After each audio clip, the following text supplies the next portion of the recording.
Hello and welcome to this edition of Kpsn.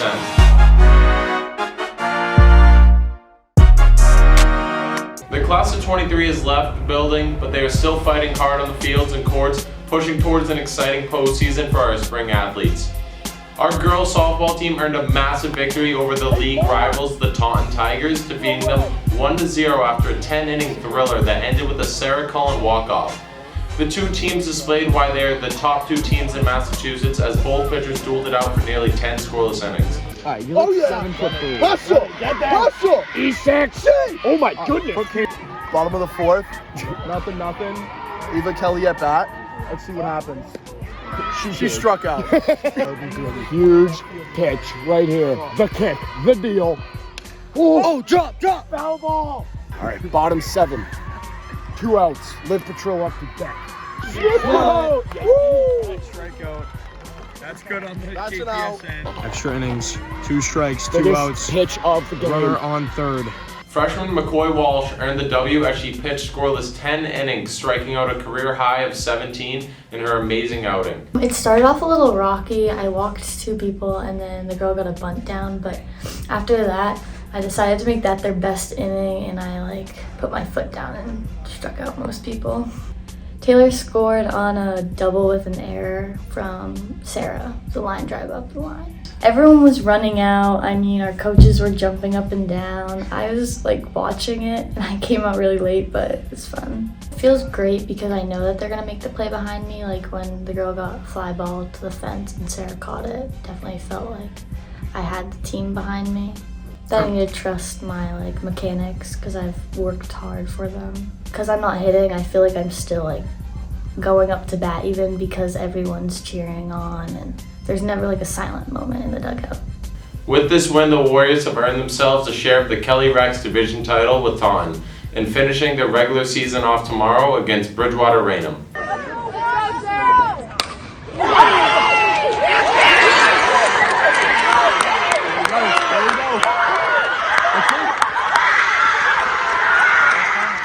The boys varsity baseball team finished their regular season against Taunton on Monday. Even though they ended their season with a tough 2-0 loss, they had a successful year finishing top 3 in the D2 power rankings again.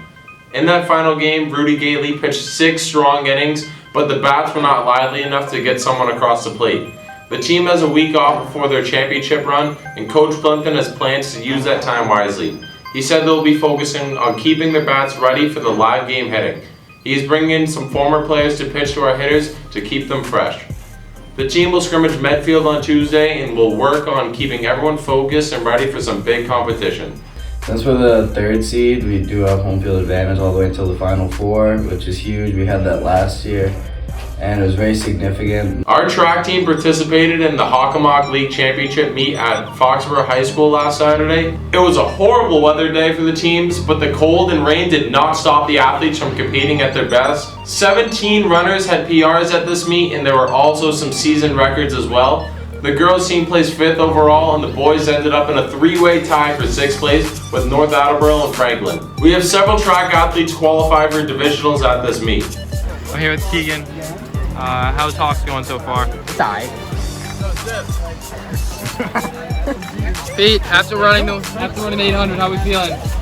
Tired, but it was a good race. Poor conditions out today, but we made the best of it. Yeah. Last week, the girls lacrosse team beat Stoughton and Hopkinton early in the week and hosted Bishop Fien on Friday afternoon.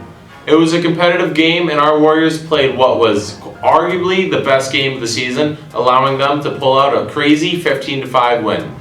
Junior attacker Sarah Brown led the way with 4 goals, while classmate Nikki McDonald had a hat trick. On Monday against Canton, the girls won 20-7, where sophomore Mackenzie McDevitt recorded a career high of 12 points, and sophomore goalie Caitlin Parrish kept the Warriors in the game with 9 saves in net.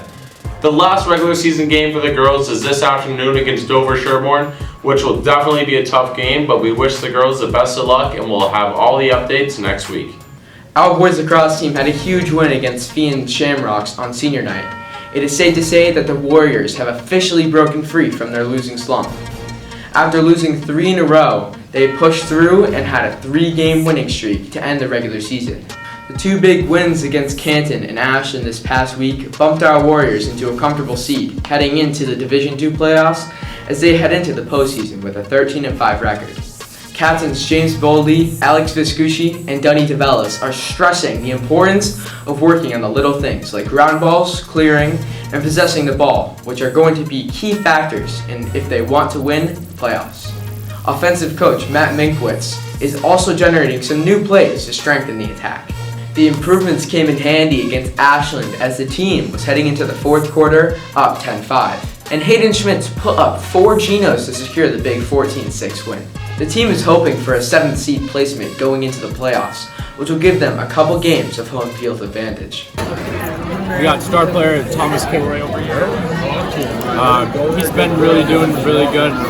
He's gotten a goal from the past 5 games, so he's really popping off this year. So the big contributor this year has been Evan Trujillo. FT though, he's getting the squad. Boys are buzzing though going in the playoffs.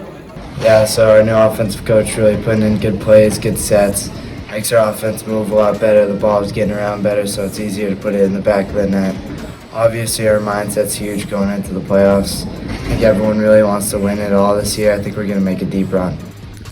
Next week, playoffs start. That's when we got to turn up. That's when we got to start heating up. Matt Minkwitz, new offensive coordinator. He's been doing really good so far. It's been a really fun season. Hopefully we can carry the momentum that we have right now into the playoffs and go pretty far. Our boys volleyball took a 1-3 loss to Nipmuc on Monday, but they sealed off the 2023 season with a big win by beating Norton Wednesday, 3-0. The team also celebrated their one and only senior, Caden Lynch. This is a young team that has a bright future ahead. The team is waiting on their status for the postseason. Nipmuc is a very formidable opponent. They have a very strong record, very strong team, great hitters. I would say the biggest takeaway from that would probably have to be our serve-receive.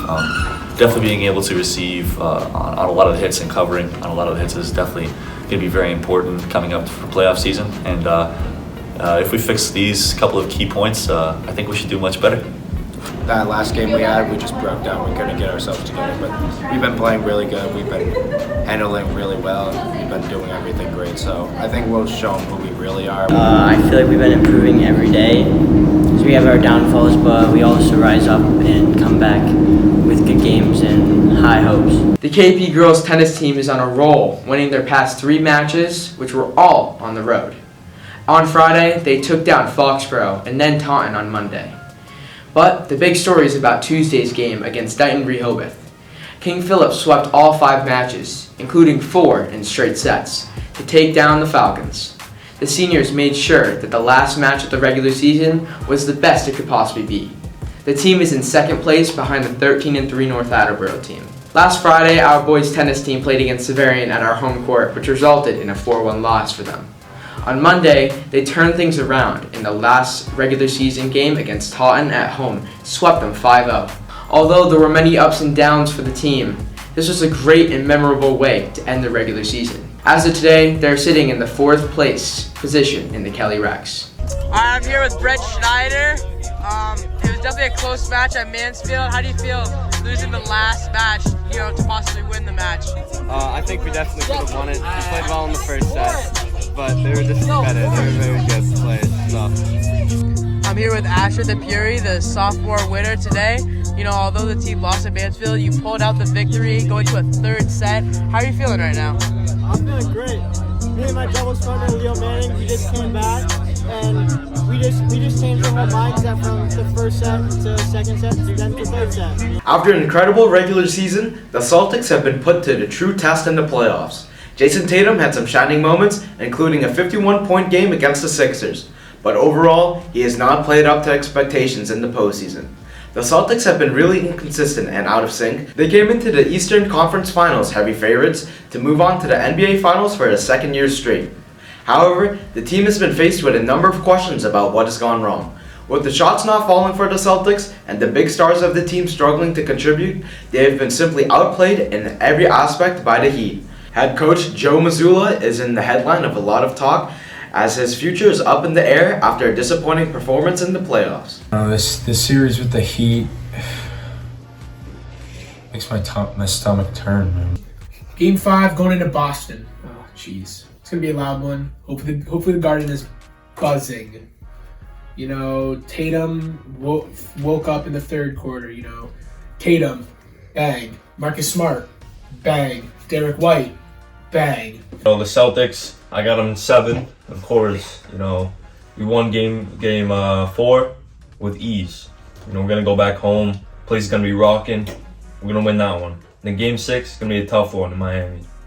So that it all comes down to that game, but I think we can maybe take that one and then go back home game 7, win it all. It's just not the same around here without the class of 2023. We are definitely missing our seniors. We've learned a lot from them and made a lot of lasting memories here at King Philip. They were great leaders, role models, and friends. Richie, give me a shout out to your favorite underclassman.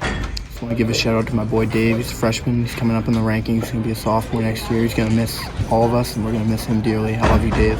Grant Guinea, give me a shout out to your favorite underclassman. Shout out Drew LaPlante. He's my boy. He's funny. And his favorite rapper is Lil Gas. Give him some advice.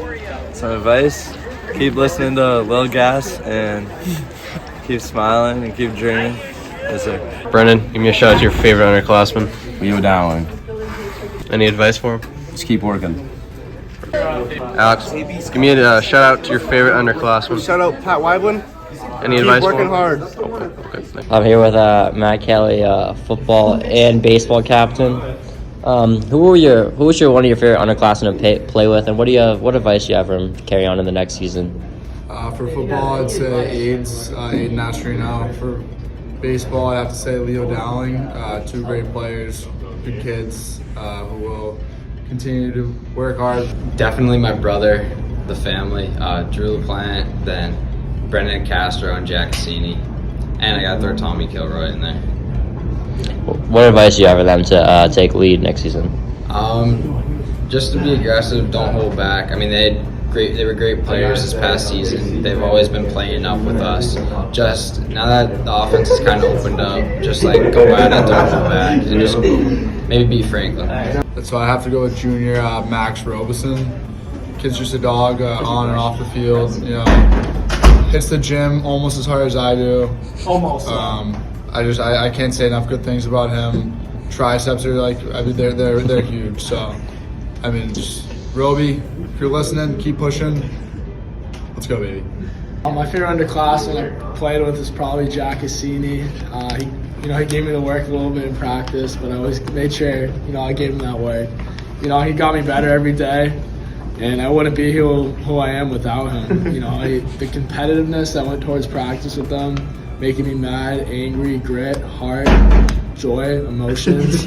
I couldn't thank him more for that, and he's in this journey with me. So shout out Jack Cassini, keep working, brother. That's our broadcast for today. Good luck to our spring teams who are about to make some noise in the postseason. Let's go!